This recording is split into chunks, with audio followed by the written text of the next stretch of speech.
이분은 아무 준비 없이 경찰서에 갔습니다. 수사관이 물어봤어요. 땡땡님이 직장 단체 카톡방에 동료 박 씨에 대해서 저 사람은 회사 돈을 빼먹는다라고 말했죠. 이분은 멘붕이었어요. 왜냐하면 고소장도 못 받고 정확히 어떤 혐의인지도 모르고 경찰서에 들어갔거든요.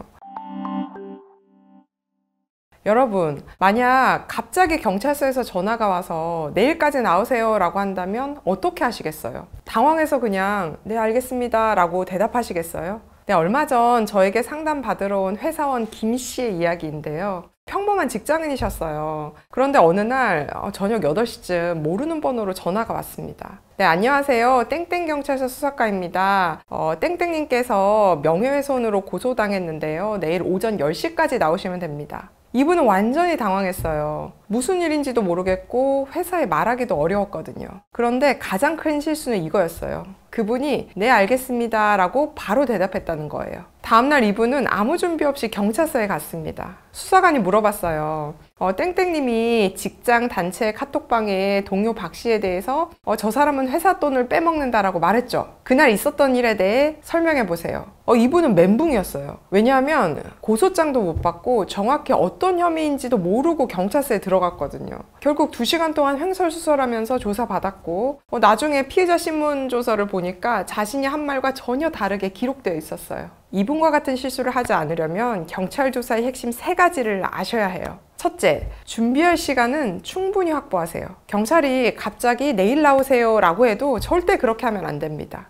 제가 고소장도 확인해보고 변호사 상담도 받아봐야겠어요. 일주일 후에 연락드릴게요. 이렇게 대답하시면 됩니다. 이건 여러분의 권리예요. 정보공개 청구를 해서 고소장을 받는데 며칠이 걸리고 변호사 상담도 받아야 하거든요. 1, 2주 정도는 충분히 합리적인 기간입니다. 두 번째, 입장을 명확하게 정하고 일관성을 유지하세요. 조사를 받으러 가기 전에 가장 중요한 건 내가 이 혐의를 인정할 거냐 부인할 거냐를 명확히 정하는 거예요. 자백할 거면 처음부터 깔끔하게, 부인할 거면 목에 칼이 들어와도 끝까지 부인해야 합니다. 중간에 수사관이 어차피 다 드러날 건데 지금 인정하면 선처받을 수 있어요 라고 회유해도 흔들리면 안 돼요. 이렇게 오락가락하면 조서에 기록될 때 정말 이상해 보여요.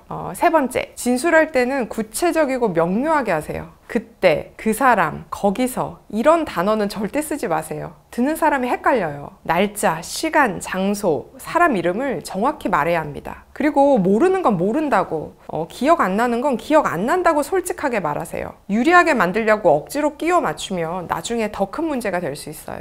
그럼 김 씨 사건은 어떻게 됐을까요? 이분은 첫 번째 조사를 망친 후에 저를 찾아왔거든요. 다행히 검찰에 송치되기 전이었어요. 저희는 즉시 대응에 나섰습니다. 먼저 정보공개 청구를 통해서 고소장과 이분이 조사받은 1차 피의자 신문조서를 받았어요. 그런데 정말 엉망이었어요. 이분이 실제로 한 말과 조서에 기록된 내용이 완전히 달랐거든요. 그래서 저희는 이분의 입장을 의견서로 작성해서 경찰서에 제출했습니다. 이분이 실제로 한 말은 그 박 씨가 회계 실수를 자주 해서 걱정이 된다 였는데 조서에는 돈을 빼먹는다라고 기록되어 있었어요. 완전히 다른 의미잖아요. 또 단체 카톡방의 대화 내용 전체를 캡처해서 제출했어요. 이분의 발언 전후 맥락을 보면 이분에게 악의적인 의도가 전혀 없었다는 것을 알 수 있었거든요. 제가 지금부터 말씀드리는 이 3가지 경찰 조사 팁은 꼭 기억하셨으면 좋겠어요. 첫째, 수사관이 그날 있었던 일을 다 설명해 보세요 라고 포괄적으로 물으면 시간 순서대로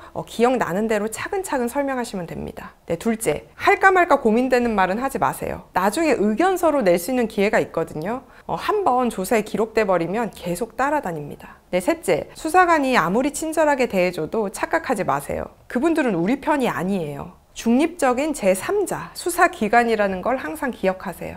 그리고 조사를 마친 후에도 반드시 본인이 조사받은 내용, 피의자 신문 조서를 읽어보시고 잘못 기록된 부분이 있으면 바로 수정 요청해야 합니다. 추가 자료는 등기 우편으로 보내세요. 이 보냈다는 흔적이 남아야 나중에 문제가 되면 증명할 수 있거든요. 다행히 이분은 무혐의 처분을 받았어요. 제대로 된 의견서와 증거 자료를 제출한 덕분이었죠. 만약 이분이 첫 번째 조사에서 제대로 대응했다면 훨씬 수월했을 거예요. 이렇게 경찰 조사는 형사사건의 첫 단추입니다. 여기서 실수하면 나중에 회복하기가 어려워요. 준비 없이 가는 건 정말 위험하다는 걸 꼭 기억하세요. 오늘 준비한 내용은 여기까지입니다.